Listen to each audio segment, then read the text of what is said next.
Hi everyone, welcome to my seed room. I'll open the door up on it so you can see it in the distance back here.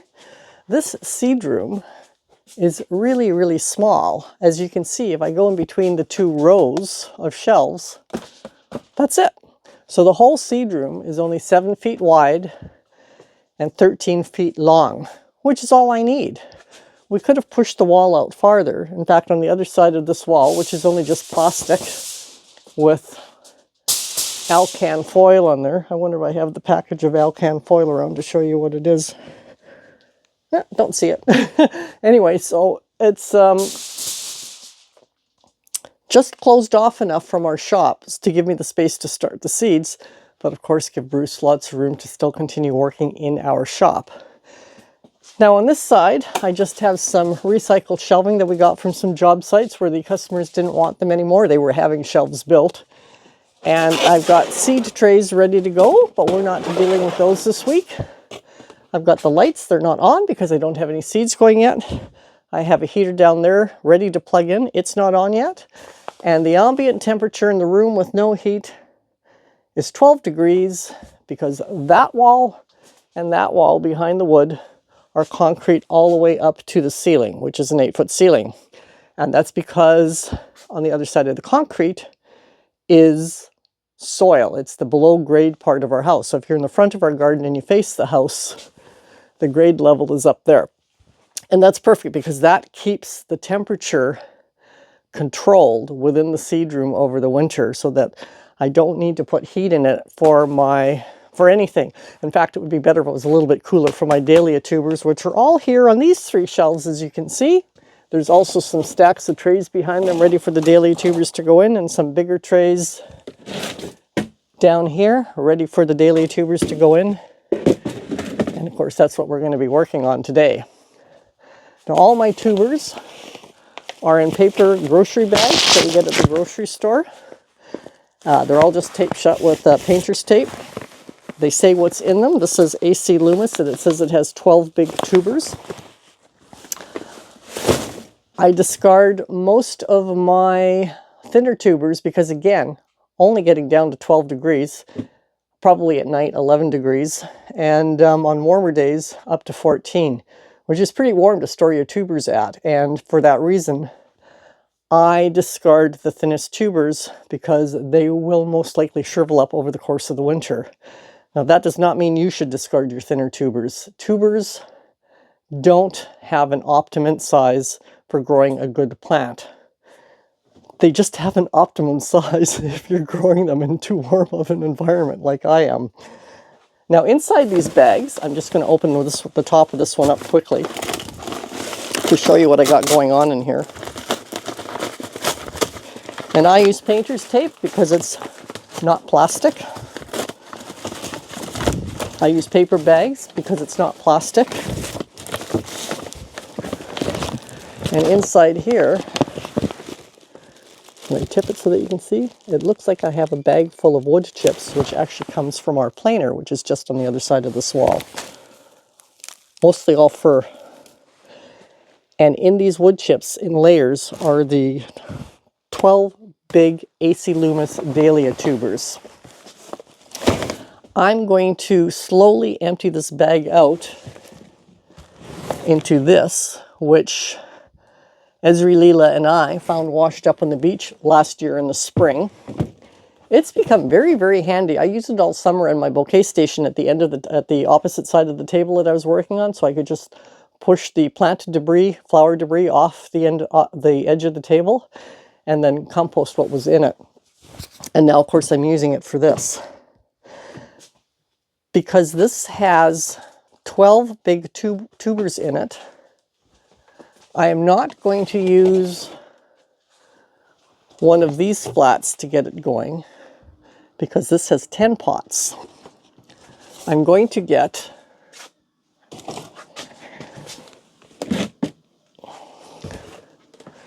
one of these tubs going, and these are all I thrifted at the thrift stores. I keep my eye open for them because they make perfect bottom trays for plants. And as far as the size of the planters that whatever you want to call it, that I use for the dahlias, it holds 15. So 12 tubers works into 15. Now what I used to plant them in are leftover juice or milk containers. As you can see, there was an AC bin in this one last year.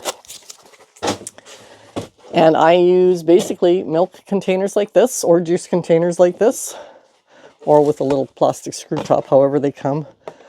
I cut them down to this height. I can just look for a line on here and use that, cut it all the way around. And then when it's all cut, I take a wood punch and I can punch, this already has holes, I can punch holes, you can see that. And what I do is I go all four corners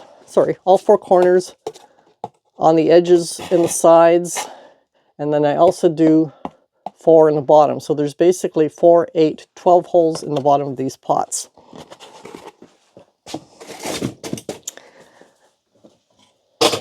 I'm going to take you off the stand now and just give you a quick look around what my seed room looks like in case you haven't seen it before. And then I'm going to go over opening up the bag and going through the tubers with you for the 12 AC Loomis ones. Possibly we'll go into another bag just to see the difference in what the tubers look like. All depends on how much time this all takes. So just a second, I'll turn you around. Actually, before I give you the quick little tour of the seed room, give me a big thumbs up. Really appreciate it. Okay, let's get on with the tour. All right, so this is the view that you saw. Now what you see over here is my table. Here's a chair, just a little folding chair that I can sit on. And this is where all of the wood chips are going to go into. Once I finish this bag, all those wood chips are going to go into one of these plastic bags, which had the wood chips in all summer. I reused my wood chips. This bench here holds a file tote, but if you open the inside of the file tote, it holds the garden soil that I'm going to use, which hopefully doesn't have any bugs in it because we have not gone through killing a freeze yet with our soil. I keep my soil in garbage cans. I mentioned that in the Q&A in January. I'll just put a picture up on the side of the screen here so you can see how I keep it. Four file boxes is equal to 1 garbage can. If you're wondering what all this is, literally on the other side of this wall is our planer. And if Bruce is planing really large pieces of wood, he has to come through here. So we got it so that the angle, it'll just come this way. And yeah, so he'll start on this side and it'll go through the planer and then come out and come out on the other side. Anyway, you can kind of see there's tools through there. So that's why there's all this painter's tape here. Underneath here, there's the heater that I will plug in once the dahlias are going. Here's all the shelves that have all these started pots ready to go for seeding. This is where I plugged my timer in. It's not plugged in yet. Where is it? It's right here. Ready to go once it gets plugged in. A little power bar with a switch, and it operates all the LED lights that I use. I like to use LED, not shop lights, because I don't like to have to take the time to raise and lower my seed trays. Over here you can see I've got them stacked up 4 high because I've got all of these dahlia tubers in the way on these shelves, and down here I'm stacked 2 high. So clearly I do have to get the dahlia tubers done first. I've got this tub here ready to go. I've got the tubers here ready to go. I've got 2 jugs of water so I don't have to go and refill up my spray bottle. Once it's full of water too, but once it's emptied I can fill it up with these 2 jugs. I have plant labels. You know, if you use Sharpies, you can usually just, it's hard to do with one hand, but you can usually just wipe off the Sharpie that's on here. See if I can do that. Well, why is that not coming off? Anyway, it usually comes off so that you can reuse it. And I've got my Sharpies in here. I've got a blue one that I'm probably going to start off with. There's a black one in here somewhere. I'll look for it if the blue one runs out. Now, if I have tubers that are too big for these pots, I do have a small collection. I haven't cut these ones down because I don't know if I need them big or not. I have a small collection of ones that are bigger, that size, as well as that size that I can use for bigger tubers. And as you can see, no cleaning happens over the course of the winter. I do not clean my pots. Okay, I'm going to set you up so that you can watch me empty this out, and we'll see what we've got going in here. Just one moment. Oh, before I go away, no, hang on, I'll tell you that after in a sec. I was going to tell you to subscribe if you're enjoying this video so far, but I wanted to do that with my face on the camera. Okay, now I'll get you set up for watching me do the dahlia tubers. We are now going to empty out the sawdust from here. I'm going to actually just reach in for the first tuber. Look at that. That looks good. But you can see it's wrinkled up, and that's because of how warm it's been in here. So it's been drying just a little bit. But because the tuber's so big, that's fine. I don't see any growth starting to happen on any eye on here, so that's good too. Oh, sorry, I wasn't holding that in front of the camera properly when I was doing that. So that's that tuber, and that will fit in one of these absolutely perfectly. What I'm going to do is before I put soil in those pots over there, where am I? Over there, I'm going to get all the tubers in them so that I'm not dealing with soil and the sawdust at the same time.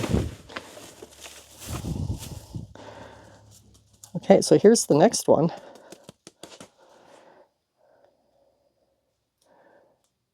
Same thing, it's just a little bit wrinkly, and that's because of the temperature. I thought I had a little shoot there, but it was actually my finger. And yeah, that looks really, really good. Now you can see we'll end up probably being able to divide this down by 3 if I wanted. It fit in the garbage can perfectly that size. So I didn't need to do all my dividing. I will only divide what I need to in order for it to layer nicely in the garbage can. And this was nice and flat. And I feel like if I leave the clumps a little bit, it will help with the drying out process of the clumps. It'll keep them a little bit better contained. Like, for instance, if I had cut this one off, it would liably be drier. Anyway, that'll fit in one of these.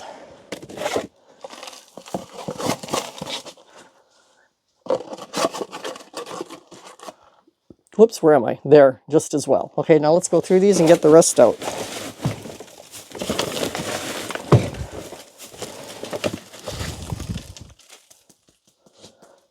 There's the next one. That's looking really good. I'll just give you a quick little look around. You can see that's where I cut it.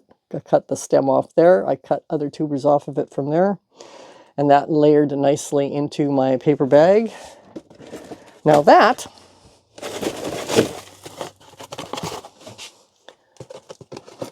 does not sit in there. So this is where I need a bigger one.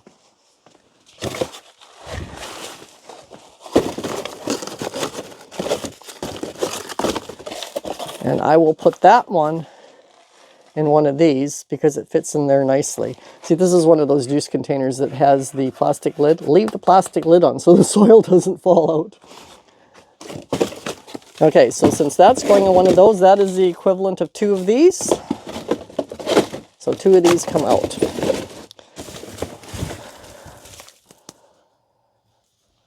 Next one, just a single. That'll fit in one of the pots.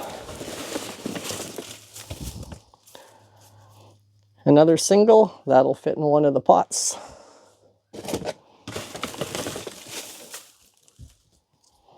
Same as that one.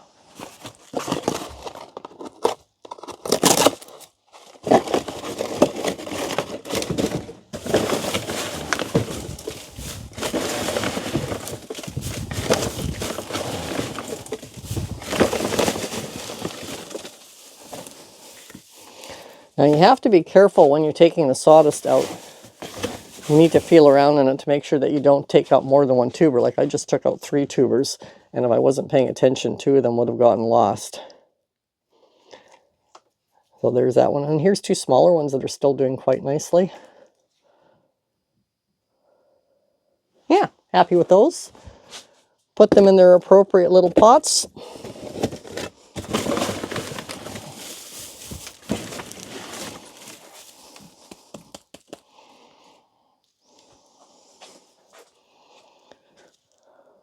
Ooh, that's a little suspect there. I'll leave it for now, but this is definitely going to get divided again. And I can just leave them until they start growing so I can see the best place where to divide them. There's another one. I'm glad that none of them have started growing yet. It hasn't been warm enough for them to grow. And I knew it wouldn't be, because if I just look at my notes, tuber sprouting starts at 15.5 degrees Celsius or 60 degrees Fahrenheit up to 21 degrees Celsius or 70 degrees Fahrenheit. And it certainly wasn't that warm in here. Now, they stopped sprouting at 21 degrees Celsius. There's a little guy. Not quite sure why I kept that one. And here's a bigger one. Now this bigger one, it does still actually fit in here. Not that great, but it does still fit in here. But since I'm using this big pot for this one, I can actually just, for now, share the pot like that.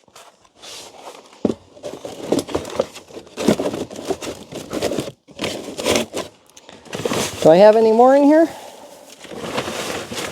I think that might be it. I'll just hold it up high because you want to see if there's any tubers falling out. There is not. So that's that bag, and I am going to simply fold it up and store it till next year. I'll get a little container going to store that in, and all this sawdust is going to go into a plastic bag. These extra 2 pots that I'm not using because I put the bigger one in, and this one I'll just put away.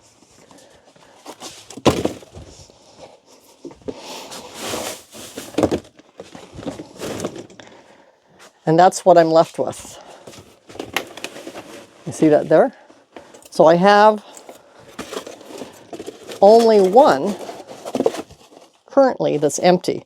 I'm going to turn that one upside down so that I'm going to leave it in here. Clearly I'm going to need it because there's going to be some dividing going on in here.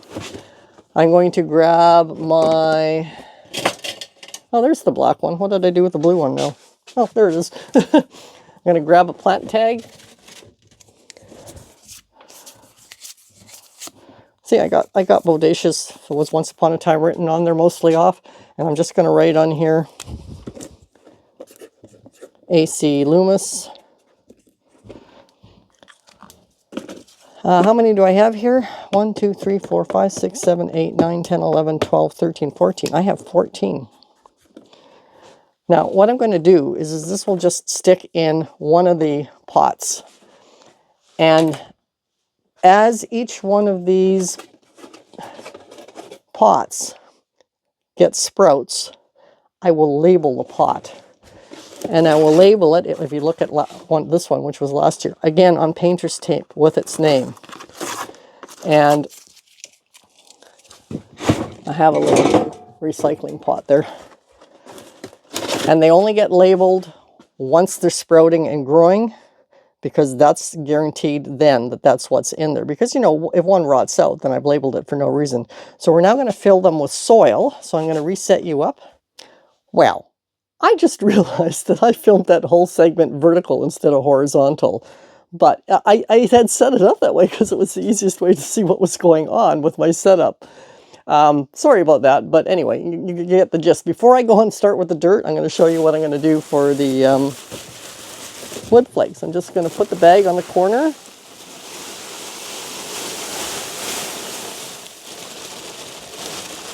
And there you go.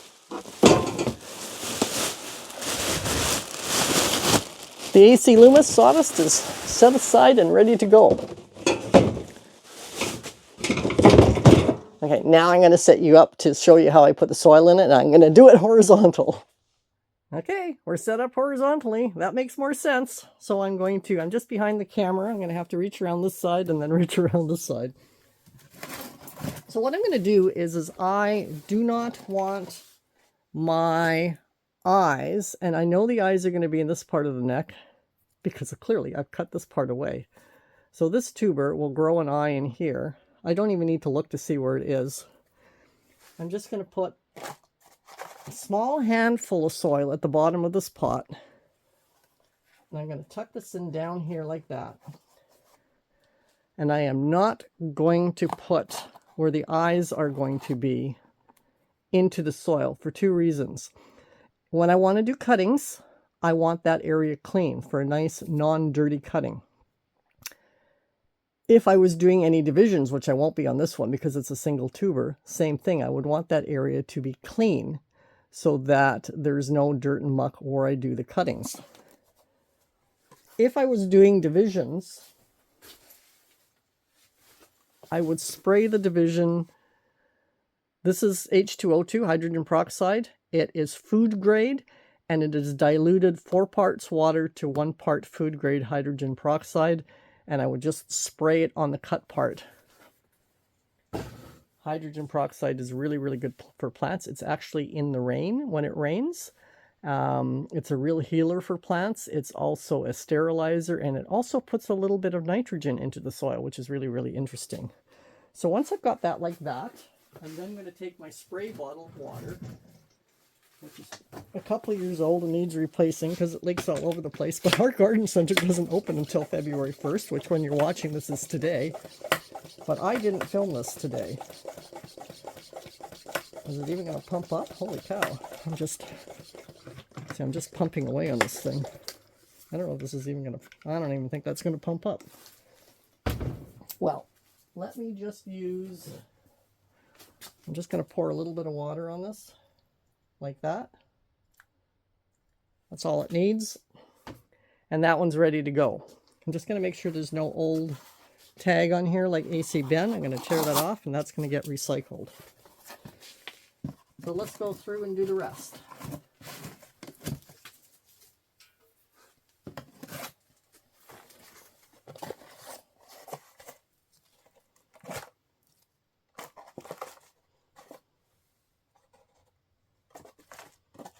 This soil came straight out of the garbage can, wet enough to use, because in a few storms, the lid's blown off of it, and it's gotten rained in there. Okay, that's as much as I want to put on there. I'll peel the label off. Oops. I'm going to water it down a bit.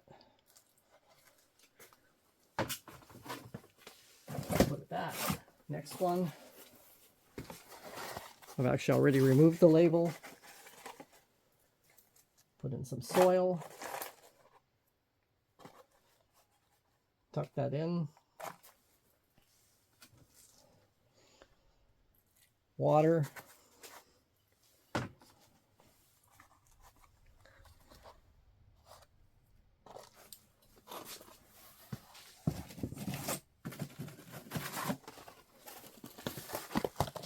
You can really see how reused this pot is. I reused them because they reuse nicely. They don't very often last for 3 years, but they certainly last for 2 years.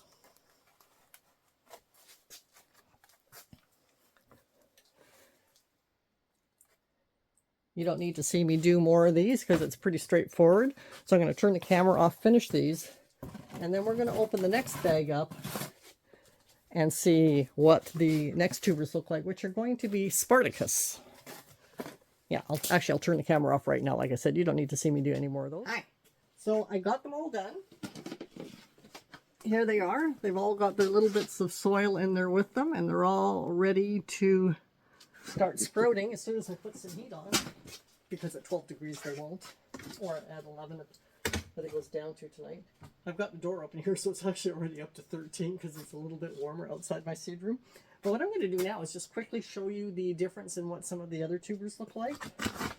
So this bag has Spartacus in it. And if I reach in here and grab out some of the tubers,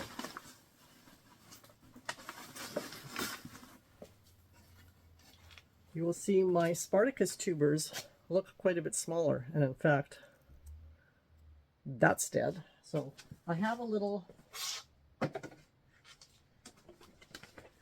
this thing here. So it's got my little dustpan and broom for cleaning up after myself on the table.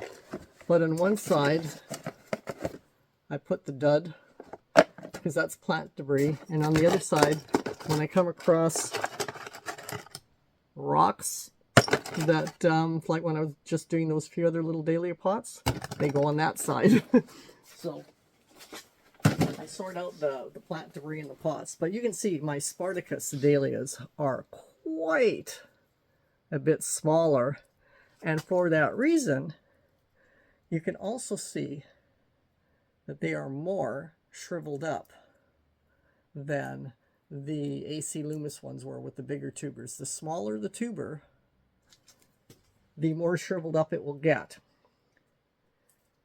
So if I put that on my hand, just for size, if I put it at the base of my hand, you can see that's the size of it. It's basically a finger size. And they actually say if a tuber is smaller than a finger width, most likely good to discard it because it will dry up. I think if you have a nice cool 5°C temperature, it won't. But, you know, you can even, these ones even still feel a little soft, but they'll be fine. So then we're going to look into Yarra Falls. Let's grab a Yarra Falls out of here. Okay, they are bigger than Spartacus. There's a clump smaller than AC Loomis, which generally does have really big tubers, but bigger than Spartacus. A little fatter than Spartacus. There's that one. This one's wobbly. This one's not going to make it. My scissors down here. I'll just use my finger. I mean, it wasn't rotten or anything. It was just broken, but it will not grow. So I just broke it off. And I am now going to toss the dud part away.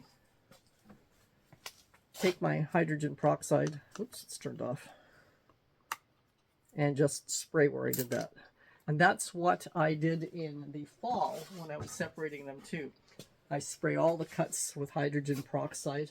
And that way I don't get any rotting over the winter. I don't check my dahlias at all over the winter. Here's Cornell Bronze. So those were all, those three that I showed you tubers on so far with dinnerplate dahlias. So let's see what ball dahlia tubers look like.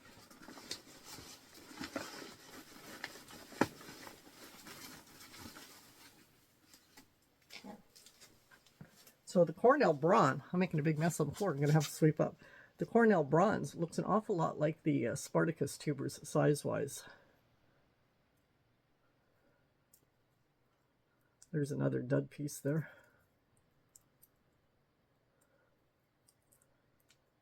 You can see the shriveling up that's happening on them. You can see it a bit better on this one.